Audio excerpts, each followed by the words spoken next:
Vous êtes à l'écoute de Radio J, encore quelques minutes avec nous sur cette antenne dans le 6-9 de l'info, et c'est Didier Passamoni qui est avec nous ce matin comme tous les jours. Bonjour Didier. Bonjour Yana. Et oui, l'heure de votre chronique La Diaspora des Bulles consacrée à la bande dessinée. Alors Didier, on célèbre ces jours-ci un procès historique. Le 11 mai 1987 s'ouvrait à Lyon ce procès historique, celui de Klaus Barbie. Pour la première fois, un criminel, donc Klaus Barbie, le chef de la Gestapo, surnommé le boucher de Lyon, était jugé en France pour un crime contre l'humanité.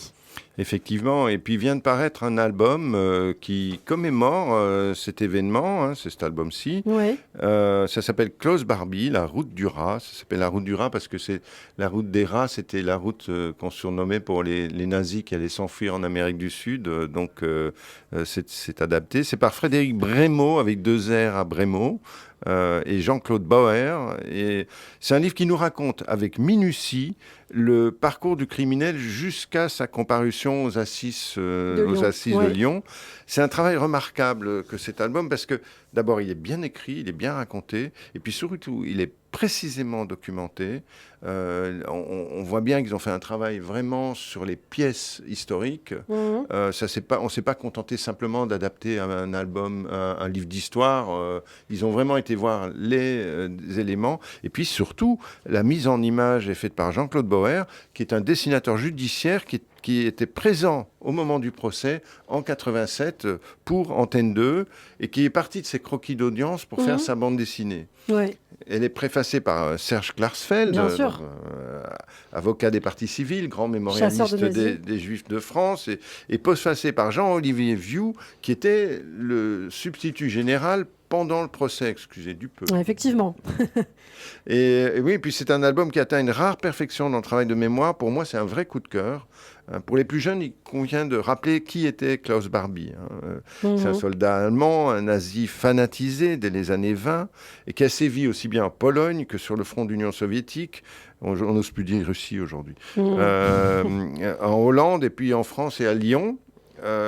Il était particulièrement cruel et sanguinaire. Il a torturé des centaines de gens, envoyé à la mort des résistants et des juifs, et notamment les enfants d'Isieux. C'est le responsable des enfants d'Isieux, parce que on représente parfois la rave des enfants d'Isieux avec les flics français, sauf qu'on est à la fin de la guerre et les flics français se méfient et n'y vont pas. C'est donc vraiment l'équipe de comment dirais-je, de Klaus Barbie qui est à l'origine de ces choses.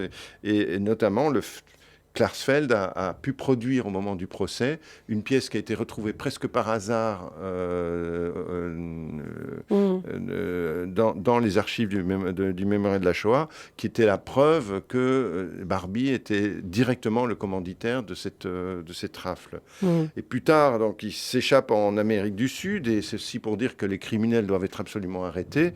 Il va continuer sa carrière criminelle. Comme Eichmann, oui. Comme Eichmann, au service de dictateurs sud-américains, et puis ceci en toute impunité. Et croit-il, car Beat et Serge Klarsfeld sont sur ses traces. Oui, c'est une partie de leur formidable boulot, de leurs formidables états. Et Beat va rien lâcher.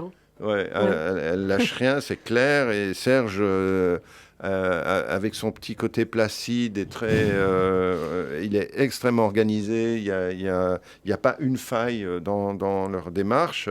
Et grâce à leur opiniâtreté, ils arrivent à le localiser, obtiennent qu'il soit extradé dans des circonstances un peu spéciales et jugé devant un tribunal français. Cet événement est d'importance parce que les faits avaient des chances d'être prescrits, et finalement, grâce à une loi qui va passer dans les années 60, qui est le crime contre l'humanité, on va pouvoir finalement le juger, et le procès a été filmé de bout en bout. C'est la première fois que ça arrive, et ça sert de témoignage pour l'histoire afin de lutter contre toute dérive négationniste. Alors, pour conclure rapidement, vous le conseillez ce livre, en fait, vous avez aimé, hein?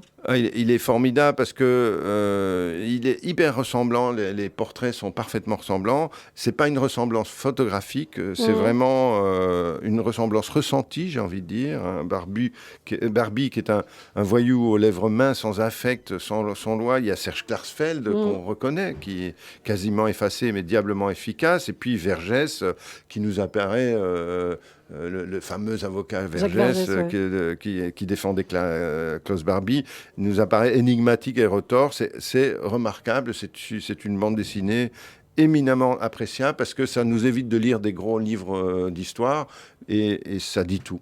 Eh bien, c'est Klaus Barbie, La route du rat par Frédéric Brémaud et Jean-Claude Bauer aux éditions Urban Graphique. Exactement. Merci beaucoup Didier, à très bientôt. À bientôt.